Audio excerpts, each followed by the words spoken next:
Hello student, स्वागत है आपका हमारे द रेडिकल क्लासेस में। हम इंडियन ज्योग्राफी का टॉपिक पढ़ रहे थे और इंडियन ज्योग्राफी के अंदर हमने पढ़ा था उत्तर भारत की नदियां, यानी नदन माउंटेन जो आपकी क्या है, रिवर्स हैं। नदन जो माउंटेन की जो रिवर्स है, रिवर सिस्टम है, यानी गंगा, ब्रह्मपुत्र और अपनी सिंधु नदी तंत्र के बारे में हमने डिस्कस कर लिया था। और आज हम पढ़ेंगे दक्षिण की नदियां। कौन सी नदियां? दक्षिण की नदियां। और दक्षिण की नदियों के अंदर सबसे पहले हमें देखनी होगी कि जो दक्षिण की नदियां हैं वो दो प्रकार से ड्रेनेज होती हैं, दो प्रकार से प्रवाहित होती हैं। देखो कैसे होती हैं, तो आप हेडिंग लगाएंगे दक्षिण भारत की नदियां। तो आपका साउथ रिवर सिस्टम, या इसको साउथ इंडियन ड्रेनेज सिस्टम भी बोलते हैं। तो देखो क्या होता है, इसमें कौन कौन सी नदियां हैं। पहले तो हम बात करते हैं कि सर साउथ हमने कहां से वर्ड लिया है, कि साउथ हमारा कहां से स्टार्ट होता है। अगर मैं बात करूं ज्योग्राफी के अंदर साउथ कहां से स्टार्ट होता है, तो उसके बारे में हम डिस्कस करते हैं। तो आपका यहां से एक क्या निकलता है, ट्रॉपिक ऑफ कैंसर निकलता है। और ये आपका क्या है, कौन सा स्टेट है, ये आपका गुजरात है। और गुजरात से और राजस्थान से बॉर्डर से क्या निकलती है, ट्रॉपिक ऑफ कैंसर निकलती है, ऐसे करके। ट्रॉपिक ऑफ कैंसर का मतलब कर्क रेखा, 23.5 डिग्री कर्क रेखा निकलती है। और वहीं से ऊपर की अगर साइड चलेंगे तो क्या जाएगा आपका उत्तर भारत, और नीचे की साइड चलेंगे तो कौन सा हो जाएगा आपका दक्षिण भारत। तो यहां से जो दक्षिण भारत यानी कर्क रेखा के नीचे जितनी भी नदियां हैं, ट्रॉपिक ऑफ कैंसर के नीचे जितनी भी नदियां हैं, वो सारी नदियां कौन सी नदियां होंगी, आपकी दक्षिण भारत की नदियां होंगी। यानी साउथ रिवर सिस्टम के अंदर वो नदियां काउंट होंगी जो कर्क रेखा से नीचे नीचे बहती हैं। Is that clear? अब देखो क्या होता है, यहां पे आपका स्टेट है गुजरात, और गुजरात से आपकी नदियां स्टार्ट होती हैं। और इधर आपका है पश्चिम बंगाल, उड़ीसा। पश्चिम बंगाल बोल दो, इसके जस्ट नीचे उड़ीसा।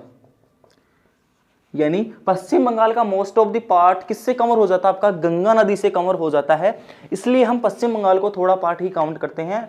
एक्चुअल में दक्षिण की जो नदियां वो कहां से स्टार्ट होती है, आपकी उड़ीसा से स्टार्ट होती हैं। मैंने आपको भारत के भौतिक प्रदेश वाले टॉपिक के अंदर भी बताया था कि यहां से स्वर्ण रेखा नदी निकलती है। पश्चिम बंगाल में कौन सी नदी, स्वर्ण रेखा नदी निकलती है। उसके नीचे से कौन सा स्टार्ट हो जाता है, आपका दक्षिण प्रायद्वीपीय मैदान आपका स्टार्ट हो जाता है। और वहीं पे नदियां हैं, उन्हीं के द्वारा उन नदियों क्या होता है, उन नदियों के द्वारा इनका निर्माण होता है, आपके प्रायद्वीपीय मैदान का निर्माण होता है। तो यहाँ पे स्वर्ण रेखा नदी है, उसके जस्ट नीचे से स्टार्ट हो जाती है आपकी कौन सी नदी, आपकी दक्षिण भारत की नदी।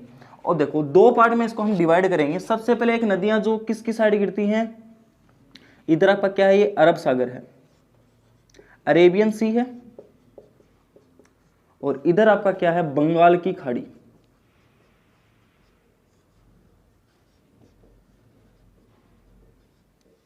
ठीक है, इधर आपका अरब सागर है, इधर आपकी बंगाल की खाड़ी है। तो कुछ नदियां वो इधर की साइड गिरेंगी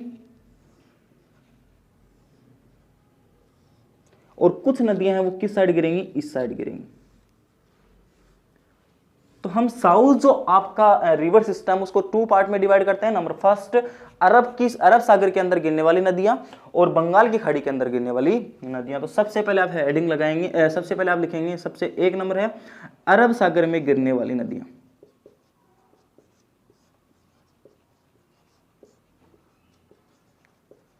और दूसरी आपकी कौन सी हो जाएगी, उधर बंगाल की खाड़ी में गिरने वाली नदियां।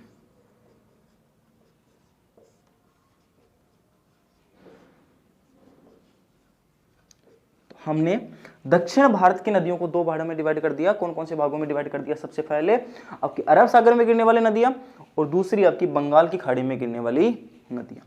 अब सबसे पहले हम पढ़ते हैं कौन सी, अरब सागर में गिरने वाली नदियां। और उसमें सबसे पहले आपकी जो नदी आती है उसका नाम आपका नर्मदा नदी। और उसके बाद में आपकी नदी आती है ताप्ती नदी। उसके बाद में आपकी नदी आती है मांडवी नदी। उसके बाद में आपकी आती है शरावती नदी। उसके बाद में आपकी एक आती है पेरियार नदी। और इधर से एक और आती है आपकी साबरमती नदी।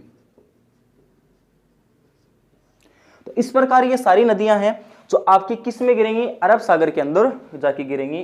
किस में ड्रेन होंगी, जाके अरब सागर में जाके ड्रेन होंगी। ठीक है, और मध्य भारत से क्या निकलती हैं, ये मध्य वाले भाग से निकलती हैं लगभग नदियां, क्योंकि यहाँ पे पठारी भाग है। आपको मैंने प्रायद्वीपीय पठार पढ़ाया था, और वहीं से क्या नदियां निकलती है, हिल्स से निकलती है और पठार वाले भाग से आते हुए मैंने आपको बताया था तटीय प्रदेश, और तटीय प्रदेश के अंदर मैंने बताया था कि इधर वाली जितनी भी नदियां हैं उनकी क्या खास बात है, इधर वाली सारी की सारी नदियां किसका निर्माण करती है बेटा, एस्चुरी का निर्माण करती है। तो इधर वाली सारी नदियां एस्चुरी है। अब एस्चुरी क्या होती है उसके बारे में आगे डिस्कस करेंगे। सबसे पहले आप हेडिंग लगाएंगे नर्मदा नदी। कौन सी नदी, नर्मदा नदी। सबसे पहले हमने डिस्कस किया दक्षिण भारत की नदियां, कर्क रेखा से नीचे जितनी भी नदियां होंगी वो सारी कौन सी होंगी, दक्षिण भारत की नदियां होंगी। गुजरात से स्टार्ट होकर उड़ीसा तक जितनी भी नदियां होंगी दक्षिण भारत की नदियां होंगी। उधर बंगाल की खाड़ी में गिरने वाले बंगाल की खाड़ी की नदियां हो जाएंगी, इधर अरब सागर में गिरने वाली नदियां अरब सागर की नदियां हो जाएंगी। इस प्रकार हमने सबसे पहले हेडिंग लगाएंगे आप नर्मदा नदी। कौन सी नदी, नर्मदा नदी। देखिए सर नर्मदा नदी में क्या क्या इंपॉर्टेंट है, कहाँ से इसका उद्गम होता है, कितनी इसकी लंबाई है, कहाँ कहाँ इसका प्रवाह क्षेत्र है, ये सारी चीजें बता दो, बस पेपर क्लियर हो जाएगा। बस यही याद रखना है। तो सबसे आप हेडिंग लगाएंगे नर्मदा नदी, रिवर ऑफ नर्मदा। बहुत ही इंपॉर्टेंट नदी है दक्षिण भारत की नर्मदा रिवर। देखो याद कैसे रखेंगे सर, सबसे पहले इसका उद्गम कहां से होता है। देखो जो बेटा नरम स्वभाव के जो लोग होते हैं ना, नरम स्वभाव के जो लोग होते हैं, एकदम काइंड जो हार्टेड लोग होते हैं ना, वो क्या होते हैं, हर मतलब अगर वो मर भी जाते हैं ना तो वो क्या रहते हैं, लोगों के दिलों में जिंदा रहते हैं। अगर आप अच्छा काम करोगे है ना, अगर आप गाँव मोहल्ले में अगर आप अच्छा काम कर रहे हो तो आपको लोग सदा सदा के लिए क्या याद रखेंगे, याद रखेंगे। ठीक है, सदा सदा के लिए आपको क्या रखेंगे, याद, मतलब आप लोगों के दिलों में अमर हो जाओगे। क्या हो जाओगे, अमर हो जाओगे। बस यही से आपकी ट्रिक बनती है। इसका उद्गम होता है बेटा अमरकंटक की पहाड़ियों से। उद्गम कहां से होता है, अमरकंटक की पहाड़ियों से, हिल्स ऑफ अमरकंटका। अमरकंटकों की पहाड़ियों से क्या होती है, इसकी उद्गम होता है। और उद्गम अमरकंटक की पहाड़ियां कहां पे है सर, अमरकंटक की पहाड़ियां है सर मध्य प्रदेश के अंदर। कहां पे है, अगर लोगों के बीच में आप अच्छा काम करोगे, नरम स्वभाव से रहोगे, बहुत ही नेक दिल से रहोगे, नरम स्वभाव से रहोगे, तो आप क्या हो जाओगे, उनके दिलों में अमर हो जाओगे। अमरकंटक, अमर से याद रखोगे, अमरकंटक, नरम से याद रखोगे नर्मदा नदी। कौन सी नदी, नर्मदा नदी। उद्गम हो गया इसका। सर अब बताइए हमें इसका किलोमीटर कितना है, इसका कितनी लंबाई है, तो लंबाई सर 1312 किलोमीटर है। कितनी है इसकी लंबाई, इसकी कुल लंबाई कितनी है, 1312 किलोमीटर। 1313 किलोमीटर में मिलती है, कहीं कहीं 1312 किलोमीटर होती है। होता क्या है, अमर अगर करना होना, आपको नरम स्वभाव अगर रखना है तो एकदम प्योर हार्टेड होना चाहिए आपको। किसी की तेरी मेरी नहीं करनी। क्या नहीं करनी है, तेरी मेरी नहीं करनी है। तो तेरी मेरी से हो जाएगा आपका 1312, 1312 है ना। तो आपको 13 तेरी मेरी नहीं करनी, तो तेरी मेरी से 1300 अप्रोक्सीमेट जो भी किलोमीटर आएगा वो क्या हो जाएगा, नर्मदा नदी हो जाएगी। अगर अमर होना है तो तेरी मेरी नहीं करनी है, नरम स्वभाव रखना है, अमर हो जाओगे। क्या हो जाओगे, अमर हो जाओगे। ट्रिक याद हो जाएगी आपको।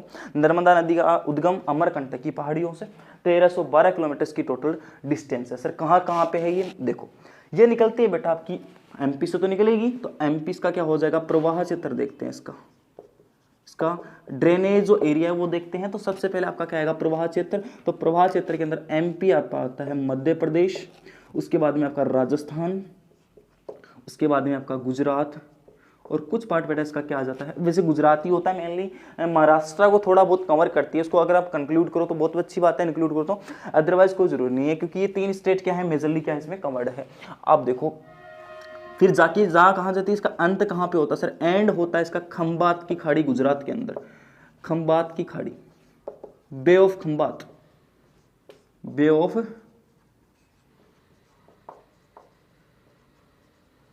खंबात, खंबात की खाड़ी अरब सागर में जाके इसका क्या हो जाता है, अंत हो जाता है। उद्गम होता है अमरकंटक से, 1312 किलोमीटर से कवर किया। उसके बाद में एमपी, राजस्थान, गुजरात से होते हुए खंबात की खाड़ी के अंदर चली जाती है। और यही सी नदी के द्वारा, देखो बेटा होता क्या है, आपके ऊपर से नदी आती है सिंधु नदी, और नीचे से जाएगी कौन सी, नर्मदा नदी। और इन दोनों के द्वारा एक सम्मिलित क्या होता है, मैदान का निर्माण होता है, जिसका नाम आपका कच्छ का रण। क्या आपका, रन ऑफ कच्छ, कच्छ का रण, जिसको व्हाइट क्या बोलते हैं, डेजर्ट बोलते हैं। नमक का पैदावार बहुत ज्यादा होता है। किसका निर्माण होता है, नमक का पैदावार बहुत ज्यादा होता है। काठियावाड़ के मैदान आपको पढ़ाए थे मैंने, कच्छ के मैदान पढ़ाए थे मैंने आपको, वहीं पे आपको बताया था कि इधर से कौन सी नदी आएगी, नर्मदा नदी आएगी, उधर से कौन सी नदी आएगी, सिंधु नदी आएगी। सिंधु नदी का पानी होता है वो क्या होता है, अरे सिंधु नदी का पानी मीठा होता है, लेकिन फिर भी वो क्या हो जाता है, वहाँ पे समुद्र की ज्वार भाटाओं की वजह से वहाँ पे क्या हो जाता है, नमक का निर्माण हो जाता है। तो नमक की पैदावार बहुत ज़्यादा होती है यहाँ पे, नमक का प्रोडक्शन बहुत ज़्यादा होता है, नमक की फैक्ट्रियाँ बहुत ज़्यादा मिलेंगी आपको यहाँ पे, ठीक है। उसके बाद में आगे बात करें हम कि सर आगे बताओ इसके बारे में कुछ, इसके बारे में हम बताते हैं। सर इसके पास में क्या बनी हुई है, स्टैचू ऑफ यूनिटी। अरे सरदार वल्लभ भाई पटेल की सबसे ऊंची स्टैचू, स्टैचू ऑफ यूनिटी, एकता की मूर्ति। एकता किसी लड़की का नाम नहीं है। सरदार वल्लभ भाई पटेल का क्या है, यहाँ पे मूर्ति बनी हुई है, सरदार वल्लभ भाई पटेल की क्या बनी हुई है, मूर्ति बनी हुई है। कहाँ पे, नर्मदा नदी के किनारे बनी हुई है, सरदार सरोवर बांध परियोजना के किनारे। और वहीं पे गुजरात के अंदर ही क्या बनी हुई है, मूर्ति बनी है, सरदार वल्लभ भाई पटेल। अरे iron man of India, iron man of India के नाम से किसको जाना जाता है, सरदार वल्लभ भाई पटेल को जाना जाता है। तो स्टैच्यू ऑफ यूनिटी भी कहाँ पे बनी हुई है, इसी नर्मदा नदी के किनारे बनी हुई है। आगे हम देखते हैं कि सर इसके किनारे और क्या क्या है। देखो होता क्या है, ये सबसे बड़ी, भारत की सबसे लंबी एस्चुरी का निर्माण करती है, भारत की सबसे लंबी एस्चुरी का निर्माण करती है, भारत की सबसे लंबी एस्चुरी का निर्माण करता है। कितनी किलोमीटर, 27 किलोमीटर एस्चुरी का निर्माण है। सर एस्चुरी एस्चुरी कर रहे हो कितनी देर से, होता क्या है एस्चुरी, हिंदी में बोलते हैं बेटा इसको नदमुख, क्या बोलते हैं, नदमुख। होता क्या है, देखो एक होता है डेल्टा और एक होता है एस्चुरी। इधर थोड़ा सा मैं डायग्राम बता देता हूँ, दोनों में डिफरेंस बता देता हूँ। ये आपका क्या है, समुद्र है, ये आपका क्या है, ये आपका क्या है, ओशियन है या सी है, और एक इधर समुद्र बना दिया मैंने, ठीक है। इधर से एक नदी आ रही है जो डायरेक्ट समुद्र में आ रही है, एक नदी आ रही है जो डायरेक्ट किस में मिल रही है, समुद्र में मिल रही है। नदी मीठा पानी लेके आएगी तो किस में आ रही है, डायरेक्ट समुद्र में मिल रही है। एक नदी आ रही तो है, लेकिन वो क्या कर रही है, बहुत सारे पार्ट्स के अंदर डिवाइड होके आ रही है, यानी बहुत सारी धाराएं बन के आ रही है उस नदी की। तो वो जो नदी बहुत सारी धाराओं के रूप में आती है ना, वो किसका निर्माण करती है, वो डेल्टाओं का निर्माण करती है। और जो नदी सीधी आके मिलती है वो किसका निर्माण करती है, एस्चुरी का निर्माण करती है। सर गहरा कौन सा होगा, सर एस्चुरी गहरा होगा। एस्चुरी क्या होगा, बहुत ही गहरा होता है। और इधर कौन सा आपका डेल्टा होता है, वो मैदान का निर्माण करता है। तो आपने देखा होगा इधर सी पोर्ट बहुत ज्यादा बने हुए हैं। एस्चुरी में क्या होता है, सी पोर्टेशन क्या होता है, बहुत इजीली बन जाता है, सी पोर्टेशन बहुत आसानी से हो जाता है। वहाँ पे नावों को रोकना, यानी बड़ी बड़ी जहाज़ों को रोकना क्या हो जाता है, बहुत ही आसान हो जाता है, इजी हो जाता है। इसलिए यहाँ पे क्या बने हुए, बहुत सारे सी पोर्ट बने हुए, बंदरगाह बने हुए हैं, ठीक है। लेकिन इधर वाले एरिया में देखोगे तो यहाँ पे बहुत ज़्यादा क्या होता है, कीचड़ वाला एरिया होता है। किसका निर्माण हो जाता है, डेल्टा का निर्माण हो जाता है। मैंने आपको भौतिक प्रदेश वाले टॉपिक के अंदर ये बता दिया था। तो ये होती है आपकी एस्चुरी, वो होता है आपका डेल्टा, ठीक है। तो ये किसका निर्माण करती है, भारत की सबसे लंबी एस्चुरी का निर्माण करती है, 27 किलोमीटर लंबी एस्चुरी का निर्माण करती है। कौन सी नदी भाई, नर्मदा नदी, ठीक। उसके बाद में हम देखते हैं यहीं पे कुछ इसके शहर बसे हुए हैं। कौन कौन से शहर बसे हुए हैं, एक आपका शहर बसा हुआ है, इसके पास में शहर बसा हुआ जिसका नाम है जबलपुर, एमपी का शहर है। एक आपका रायगढ़, जबलपुर, रायगढ़ और ओंकारेश्वर, तीन आपके क्या है, शहर हैं जो किसके पास बसे हुए हैं, ओंकारेश्वर भी लिख देता हूं मैं यहां पे।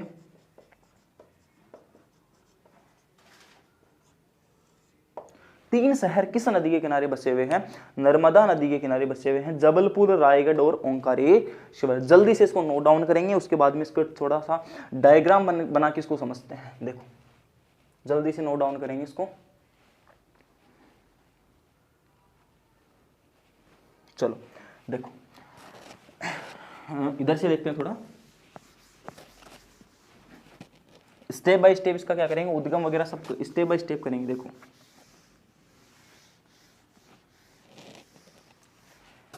ऊपर आपकी जो है वो पहाड़ियां हैं, कौन सी पहाड़ियां हैं, इधर आपकी पहाड़ियां हैं जिसका नाम आपका विंध्याचल। कौन सी सीरीज है, विंध्याचल सीरीज है। और नीचे आपकी एक सीरीज है जिसका नाम है आपका सतपुड़ा हिल्स।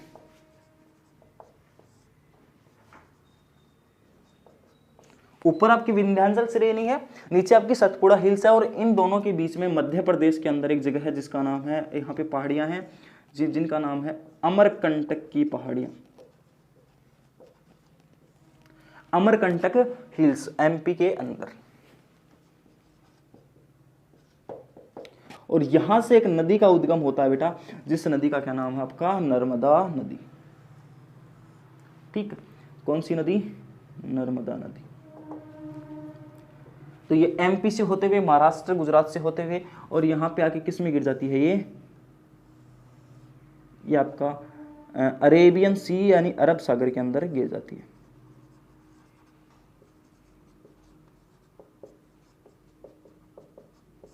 टोटल इसकी लेंथ हमने बताई थी 1312 किलोमीटर। ठीक है, अब देखो होता क्या है, एमपी की एक जगह है जिसका नाम है जबलपुर। कौन सी जगह है, जबलपुर। ठीक है, एक नदी आती है जिसका नाम आपका सिप्रा नदी। एक नदी आके इसमें मिलती है जिसका नाम है सिप्रा नदी। और सिप्रा नदी जहां पे आके मिलती है ना, वहां पे एक मंदिर बना हुआ है, जहां पे सिप्रा नदी किसका, एस्चुरी का निर्माण करेगी। और एस्चुरी जब बनाती है तब वहां पे ओम आकृति का क्या बनता है, डेल्टा बनता है। और ओम आकृति का डेल्टा बनने की वजह से वहां पे एक मंदिर बनाया गया है, ओंकारेश्वर मंदिर। कौन सा मंदिर, ओंकारेश महादेव मंदिर। उसके बाद के अंदर, उसके बाद में आगे इधर रायगढ़ के अंदर, रायगढ़ क्या है आपका, एक अभयारण्य भी बना हुआ है रायगढ़ का, वो भी कहां पे आपका, एमपी के अंदर ही है। और आपको बता दूं मैं, एमपी भारत के अंदर वनों के क्षेत्र में सबसे एक नंबर पे आता है, सबसे ऊपर आता है। सबसे ज्यादा वन आबादी कहां पे है आपकी, एमपी के अंदर है। उसके बाद में ये नदी आती है सिप्रा नदी, और इसी के एक सहायक नदी जिसका नाम है तवा नदी। कौन सी नदी, तवा नदी। कौन सी नदी है, तवा नदी। और इसी सिप्रा नदी के किनारे, सिप्रा नदी के किनारे, सॉरी मैंने उल्टा बना दिया इसको, नीचे से बनेगी सिप्रा नदी, ऐसे सिप्रा नदी नीचे से आती है। और सिप्रा नदी के पास में ही महाराष्ट्र का एक शहर बना हुआ है जिसका नाम है उज्जैन। कौन सा शहर है, उज्जैन। और उज्जैन के अंदर कुंभ का मेला लगता है। किसका मेला लगता है, कुंभ का मेला लगता है, बहुत बड़ा मेला लगता है। तो उज्जैन शहर सिप्रा नदी के किनारे है, जो किसकी सहायक नदी, आपकी नर्मदा नदी की सहायक नदी है। अब देखो आगे क्या होता है। उसके बाद में हमने देखा कि जो आपका दो यहाँ पे बांध बनाए हुए हैं, दो बांध बनाए हुए हैं गुजरात के अंदर, एक और एक कहाँ पे है आपका, मध्य प्रदेश और गुजरात के बॉर्डर के ऊपर। देखो एक आपका है इंदिरा सागर जलाशय,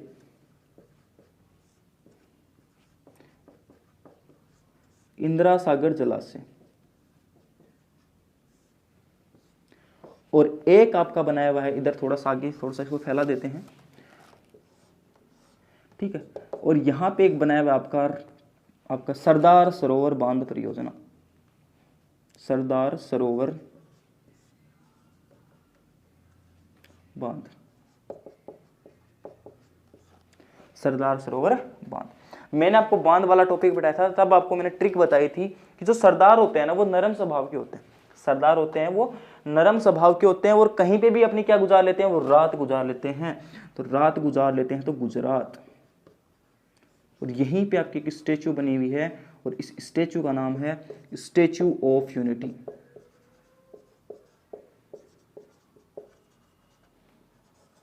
स्टेचू ऑफ यूनिटी कहां पे है, आपकी गुजरात के अंदर। कौन सी बांध के किनारे है, सरदार सरोवर बांध परियोजना के किनारे।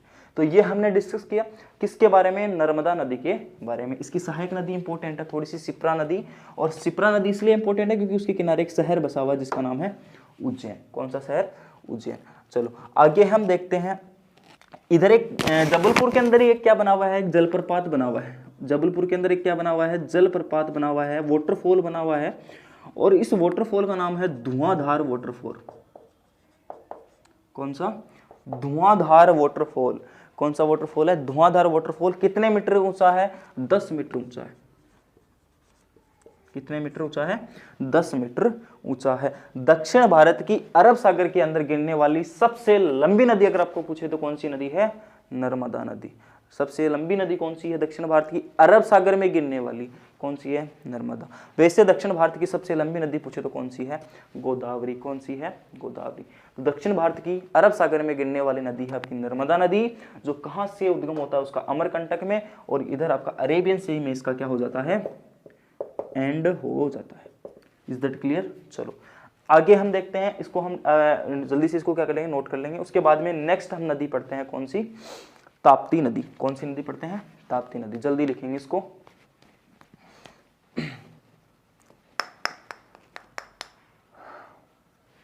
चलो दूसरी आप हेडिंग लगाएंगे, ताप्ती नदी। देखो ताप्ती नदी और ताप्ती नदी दोनों में डिफरेंस है। ताप्ती नदी और ताप्ती नदी दोनों में डिफरेंस है बेटा, दोनों को एक मतलब एक मत कर देना आप। ताप्ती नदी के बारे में देखते हैं, 2 नंबर देखेंगे, ताप्ती रिवर।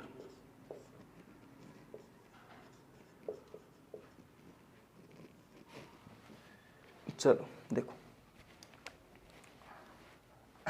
देखो उसका उद्गम कहां से होता है, इसका उद्गम कहां से होता है, इसका ओरिजिन पॉइंट है बेटा आपका बैतूल का पठार। कौन सा पठार है, बैतूल का पठार एमपी से होता है, बैतूल का पठार एमपी से होता है।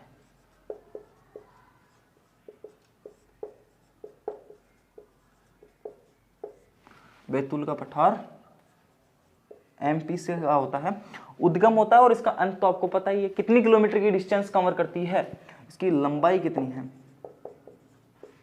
इसकी लंबाई है सर 730 किलोमीटर। सर आपने तो रट रखा है, हमें याद करवाओ।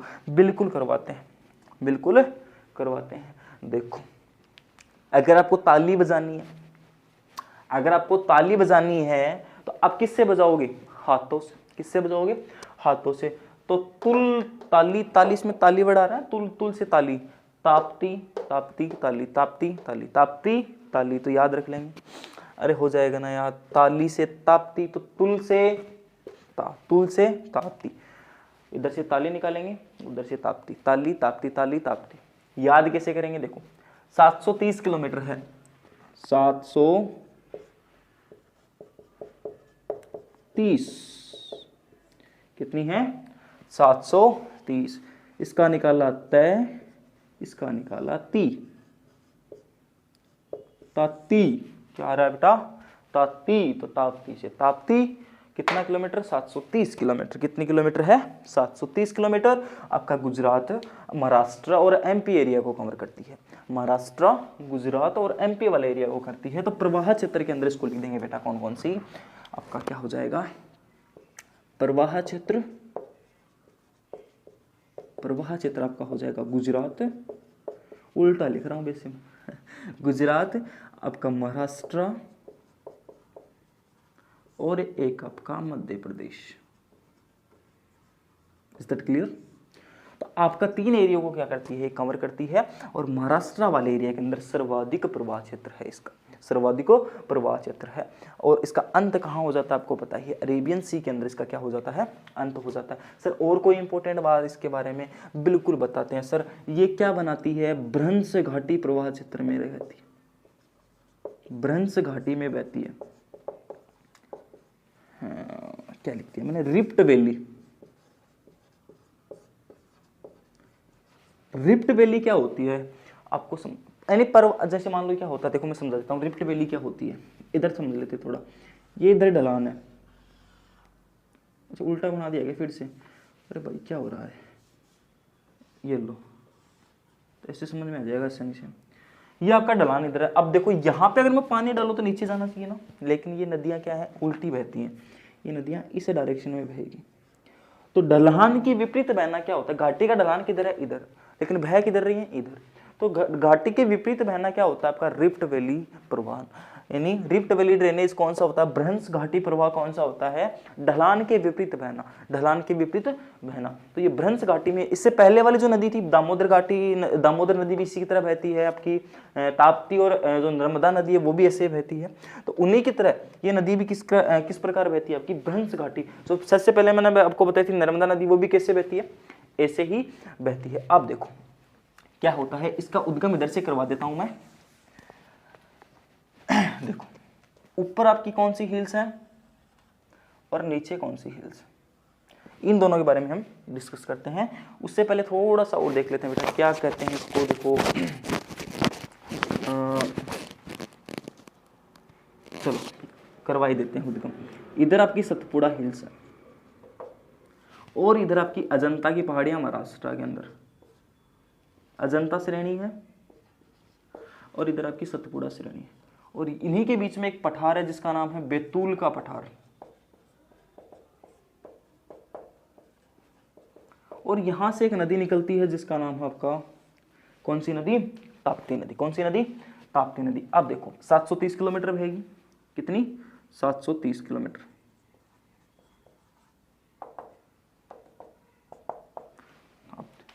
सबसे पहले सूरत शहर कहां पे बसा हुआ है, सूरत शहर इसी नदी के किनारे बसा हुआ है। कौन सा शहर, सूरत शहर।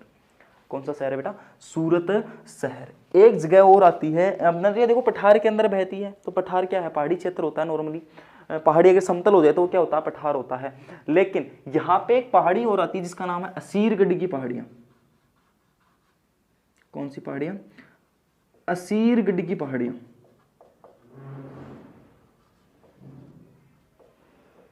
और असीरगढ़ की पहाड़ी की तलहटी से बहती है ये, यानी इसके जो फुट हिल्स है वहां से बहती है जैसे से। और यहाँ पे एक मैदान का निर्माण करती है। किसका निर्माण करती है, तो असीरगढ़ की पहाड़ियों से किसका निर्माण करेगी ये,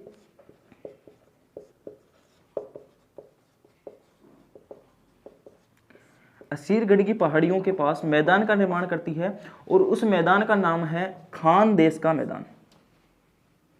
कौन सा मैदान है, खानदेश मैदान। अब सर ये खानदेश मैदान क्यों इंपॉर्टेंट है, ये खानदेश बेटा इंपॉर्टेंट इसलिए है क्योंकि इसको दक्षिण का प्रवेश द्वार कहा जाता है। तो खानदेश मैदान है ना, इसको किस क्या नाम से जाना जाता है, तो खानदेश जो मैदान है उसको बेटा दक्षिण का प्रवेश द्वार कहा जाता है, दक्षिण भारत का प्रवेश द्वार।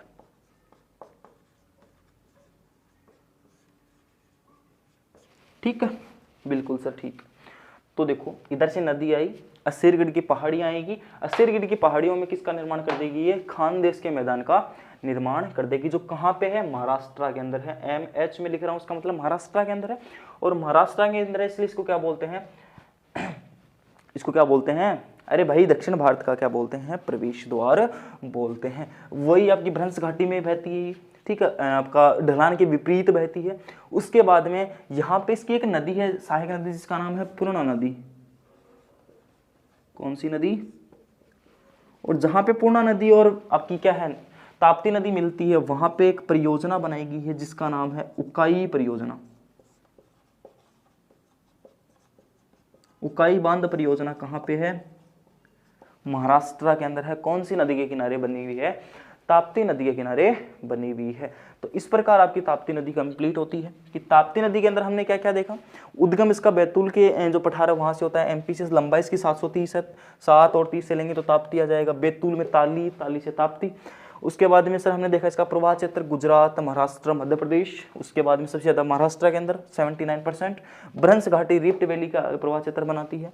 उसके बाद में असीरगढ़ की पहाड़ियों के पास इसका मैदान का निर्माण करती है, उसकी तलहटी से बहती है एकदम फुटहिल से, ठीक है। तो वहाँ पे खानदेश के मैदान नामक एक क्या मैदान बनाती है, जो भारत का क्या कहलाता है, दक्षिण भारत का प्रवेश द्वार कहलाता है। और यहाँ पे एक परियोजना बनी हुई है जिसका नाम आपका उकाई परियोजना। तो आपको यहाँ से 3-4 क्वेश्चन देखने को मिले। सतपुड़ा और अजंता के बीच में तो कौन सी नदी होगी, अरे भाई सतपुड़ा और अजंता के बीच में ताप्ती नदी, सतपुड़ा और अजंता के बीच में ताप्ती नदी। ये देखो अजंता का ता, सत का तय, तात है तो ताप्ती। उसके बाद में हमने देखा था सबसे पहले नर्मदा नदी। कौन कौन सी नदी, विंध्याचल और सतपुड़ा, विंध्याचल और सतपुड़ा के बीच में कौन सी नदी आपकी, अरे कौन सी नदी, नर्मदा नदी, सतपुड़ा और विंध्याचल के बीच में। हाँ चलो, तो इस प्रकार हमने 2 नदियाँ कंप्लीट कर ली है। आगे नेक्स्ट नदी करेंगे नेक्स्ट क्लास के अंदर। वीडियो अगर पसंद आए तो इसको लाइक कर दें, चैनल को सब्सक्राइब कर दें और ज़्यादा से ज़्यादा इसको शेयर कर दें नेक्स्ट वीडियो के साथ, बहुत ही तगड़ी वीडियो के साथ। तब तक के लिए थैंक यू।